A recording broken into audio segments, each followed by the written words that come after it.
Hello and welcome to Makeshift Minis. Today I'm going to be making an iconic D&D monster, the Gelatinous Cube. I got the idea from DM Scotty and there's a link in the description down below. It's made of plastic, so for once I didn't use paper clips.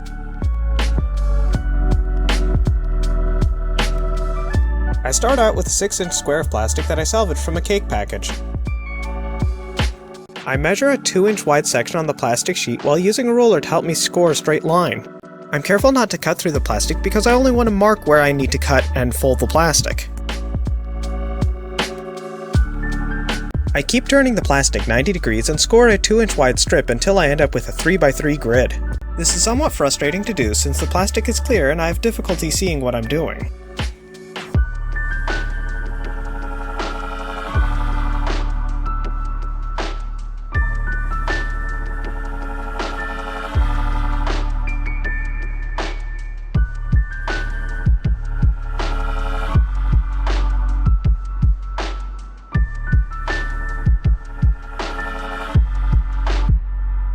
Now that I've scored a grid into the plastic, I begin cutting out one of the corner squares. This would probably be easier with a sharper knife, but it is what it is. Once I cut through the plastic, I fold along the line and use it as a guide to cut the piece off.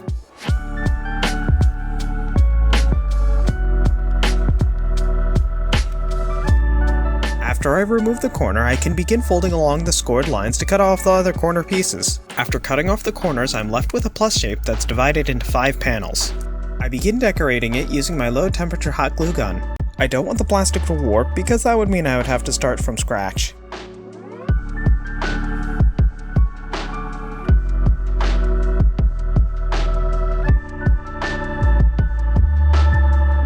Once I put a bead of glue around the panel, I cover it in hot glue to give it some texture.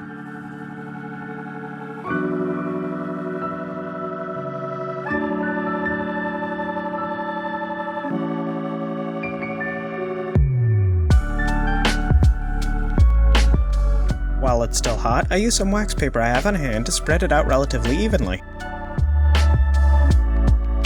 Assembling the gelatinous cube isn't all that complicated. I tack down the corners with glue to hold the two sides together. Now, simple and easy are two different things because I struggled to find a good angle to start.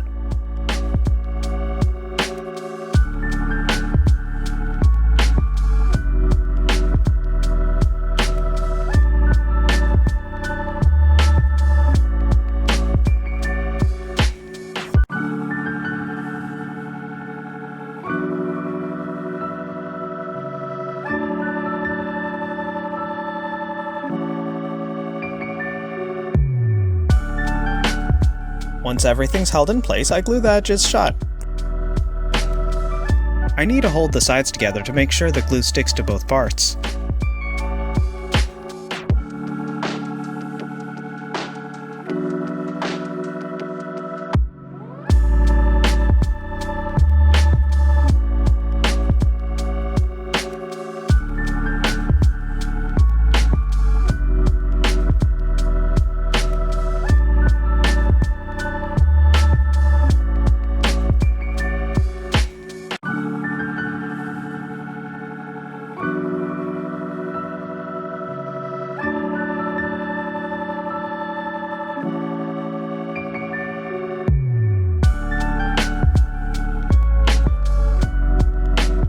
With the gelatinous cube put together, it's time to add some more details. I start by adding a line of hot glue at the base of the cube. Normally I would do this on parchment paper, but since I made my cutting board out of HDPE, not much sticks to it.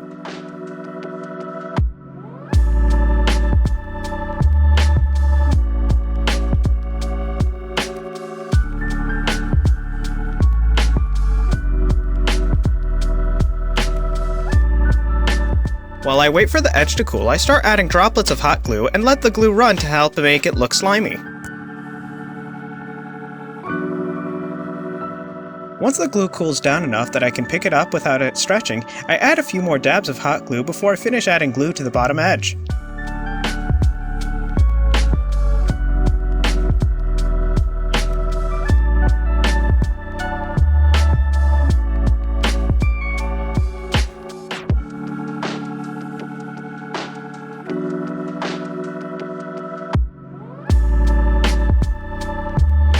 Just like before, I start adding droplets of hot glue which I let run while I wait for the rim to cure.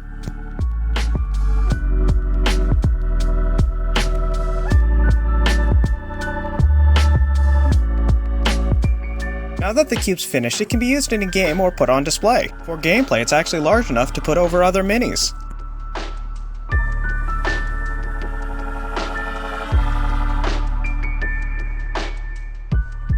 Since I made a few of them before, I wanted to see what this one would look like painted. Instead of priming it with spray paint like I usually would do, I wanted to see if I could leave it somewhat transparent while still giving it color.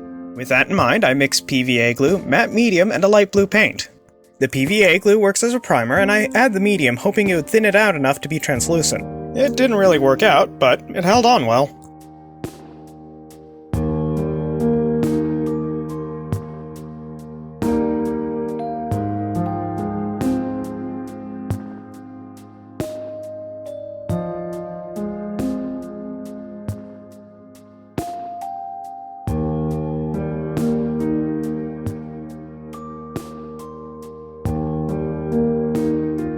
After I had painted the cube, I realized it needed more color, so I dry brushed on some lime green. Unfortunately, I forgot to record it. Shoddy memory aside, the green complements the blue nicely.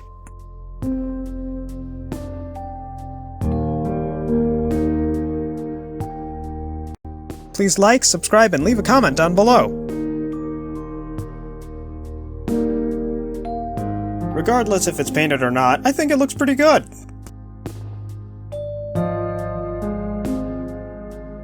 Take care, be well, and until next time.